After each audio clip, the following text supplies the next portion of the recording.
हमारे लिए तो बहुत सुखद पल होगा। शायद हम ये अब इसी के लिए मैं इतने दिन तड़पा हूं और आज मेरी प्यास बुझेगी। सरकार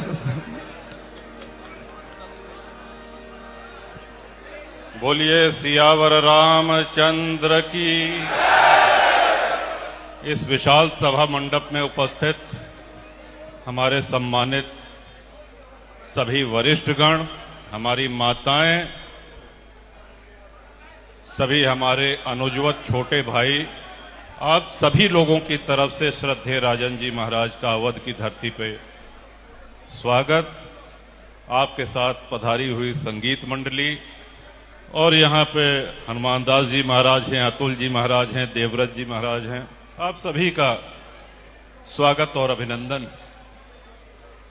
और विशेष आप सबके आशीर्वाद के पात्र हैं आनंद, जिन्होंने पूरे मनोयोग से, पूरे परिश्रम से, पूरे क्षेत्र में जा जाकर के, एक एक घर जाकर के सभी को सादर आमंत्रित किया। श्री राम कृपा वर्षा आप लोगों के ऊपर हो, इस बात को सुनिश्चित किया। जहां ऐसा मौका मिले तो बोलेंगे, तो हम एक बात अवश्य आप सबसे कही थी कि आज सनातन धर्म पे बहुत बड़ा खतरा, बहुत बड़ा संकट मंडरा रहा है और हिंदू उसको मौन होकर के सुन रहा है, उसका कोई प्रतिकार नहीं कर रहा है। एक दो उदाहरण आपके सामने हम रख देते हैं। जहां भी हिंदुओं का कोई उत्सव होता है, नवदुर्गा में मूर्ति विसर्जन होता है, हनुमान जी महाराज की जयंती पर, उनके जन्मोत्सव पर कोई शोभा यात्रा निकाली जाती है, हमला होता है।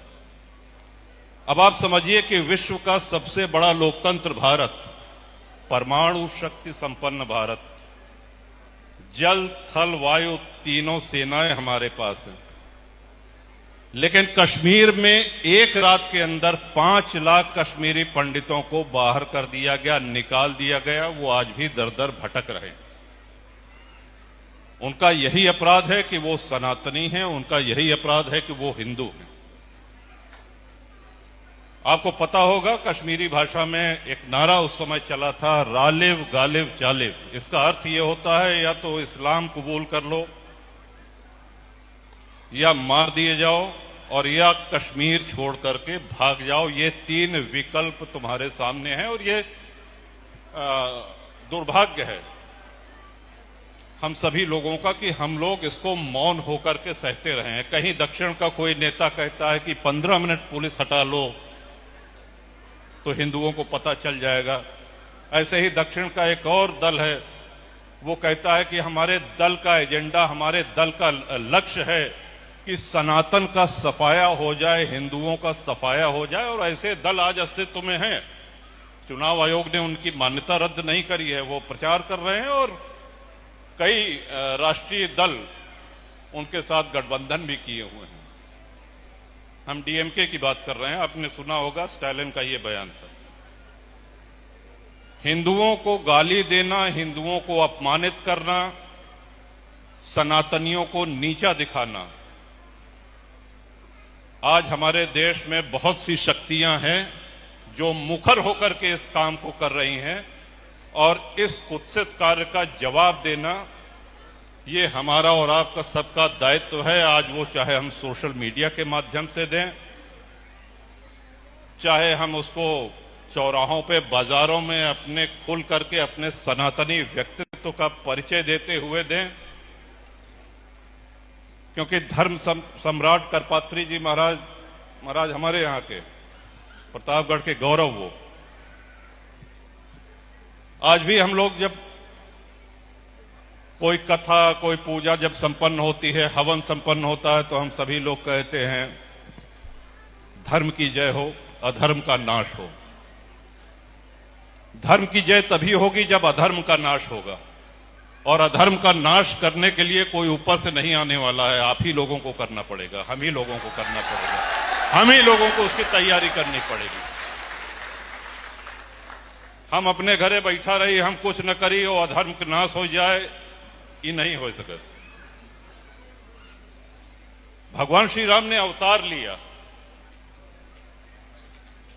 राजपाट सब कुछ त्याग दिया, भोग ऐश्वर्य सब कुछ छोड़ दिया, लेकिन अपना धनुष बाण नहीं त्यागा। और उस धनुष बाण से कितने दुष्टों का संहार किया। हनुमान जी महाराज कभी गदा नहीं छोड़ेंगे। भगवान शिव ने अपना त्रिशूल नहीं छोड़ा।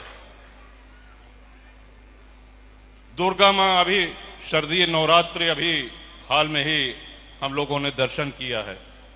महिषासुर मर्दिनी, शस्त्र के बल पे उन्होंने अधर्म का नाश किया।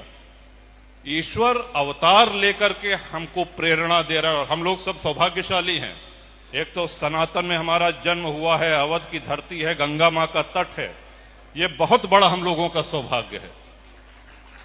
आप ये समझें कि कुंभ में, महाराज हम लोग कुंभ में कई दिन प्रवास किए हुए प्रयाग में। दक्षिण भारत से कुछ हमारे मित्र आए रहे, गंगा जी स्नान करके गए, तो जब वो लौट के पहुंचे वहां पे, तो आसपास के 2-4 गांव के लोग उनका चरण स्पर्श सिर्फ इसलिए करने आए कि एक गंगा में स्नान करके आए हैं, संगम स्नान करके आए हैं। इतनी अधिक महत्व, और हम लोगों का कितना बड़ा सौभाग्य है कि हम गंगा मां की गोद में वास करते हैं।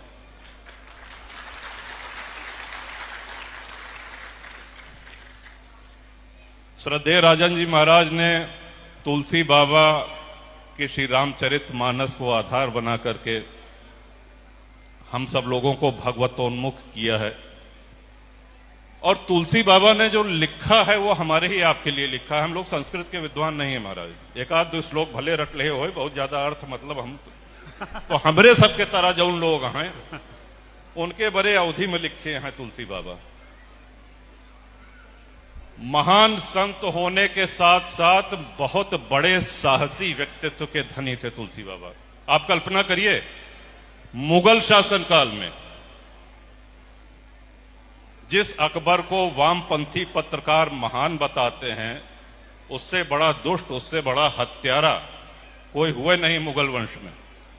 उस अकबर के समय में श्री रामचरितमानस की रचना तुलसीदास जी महाराज ने करी और लोकप्रियता उनकी बढ़ने लगी।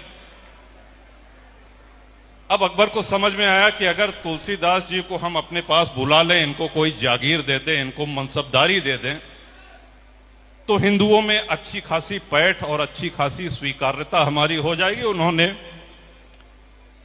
अपने दरबारियों को भेजा, तुलसी बाबा चित्रकूट में बैठा विनय पत्रिका लिखत रहे। देखे कि साहब मुगल सेनापति और दरबारी लोग आ रहे हैं। कहें साहब बादशाह सलामत ने आपको याद फरमाया है, चलिए। कहें क्या होगा? कहें कि वो मनसबदारी आपको देंगे, आपको सम्मानित किया जाएगा।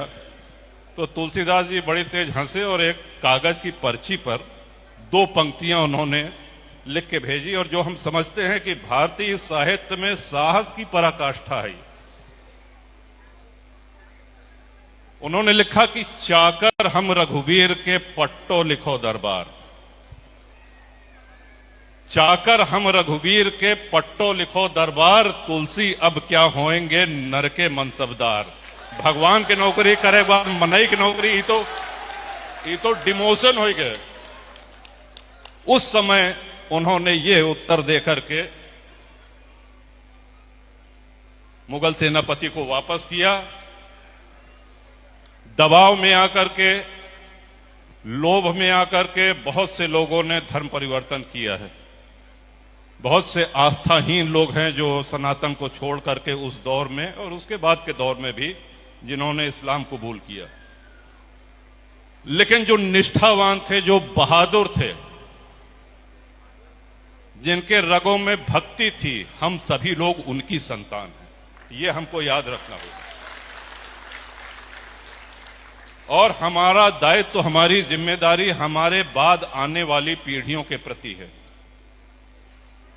आज से 20 वर्ष बाद, 30 वर्ष बाद, 50 वर्ष बाद, जैसे श्रद्धेय राजन जी महाराज आज कथा कह रहे हैं, क्या इस तरह की कथा का आयोजन हो पाएगा? इस ओर हमारा चिंतन होना चाहिए। और हनुमान जी महाराज का कथा में प्रवेश, तो हनुमान जी का एक छोटा सा प्रसंग महाराज और बताना चाहेंगे। भगवान राम ने लीला पूर्ण कर ली, अब उनका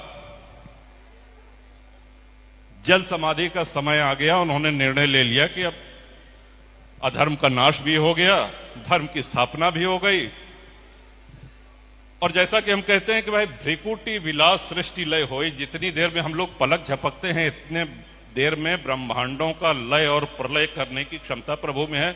वह कौनो रावण के मारे नहीं अवतार ले रहे हैं या कुंभकर्ण के मारे के बारे नहीं अवतार ले रहे हैं।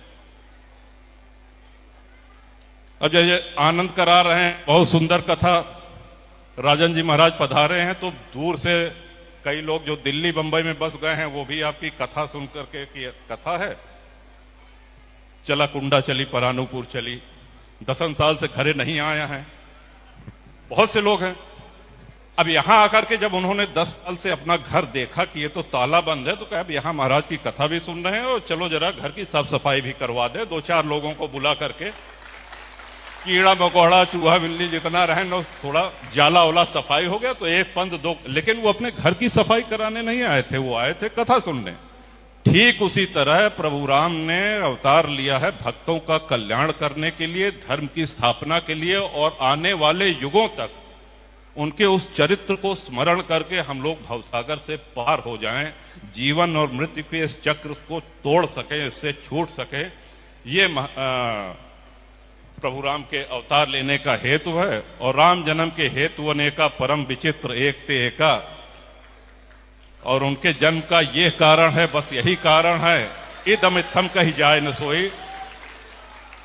तो जब प्रभु ने लीला शुरू किया, सरजू मां, अयोध्या, गुप्तार घाट, सबसे पहले शत्रुघ्न जी आगे चले, जल समाधि ले ली।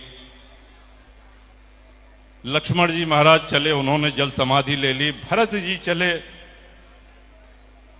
उन्होंने भी जल समाधि ले ली। अब प्रभु राम की बारी है। जैसे भगवान आगे बढ़े हैं जल समाधि लेने के लिए, तो अब तक किसी तरह अपने आप को नियंत्रित करे हुए, अब तक किसी तरह अपने आप को रोके हुए हनुमान जी धैर्य खो बैठते हैं और भगवान के चरणों से लिपट करके रोने लगते हैं और कहते हैं कि प्रभु मुझको यहां किसके भरोसे छोड़ करके जा रहे हैं, मुझको भी साथ लेते चलिए। भगवान श्री राम ने बड़े स्नेह से उनके सिर पे हाथ फेरा और कहा, हनुमान, सीता के धरती में प्रवेश होने के साथ ही राम की भूमिका अब शेष हो चुकी है। राम के अवतार लेने का जो हेतु है वो पूर्ण हो चुका है और हमारी भूमिका शेष हो चली है।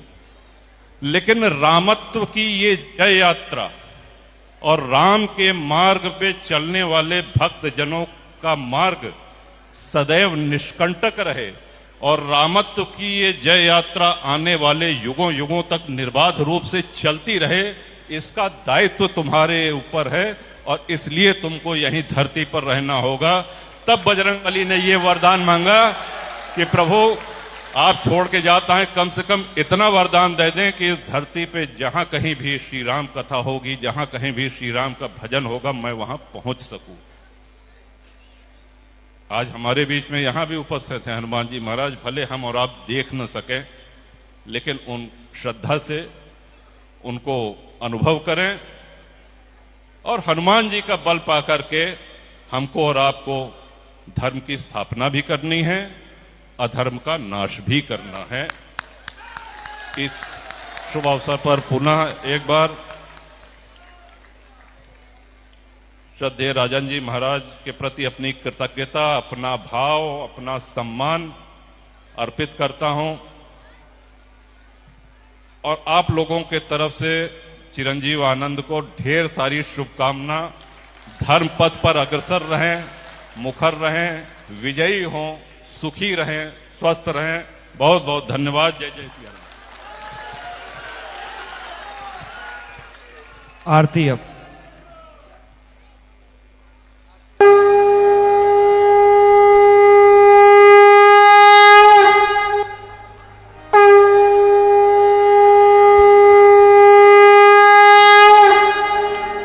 हरते सब आरते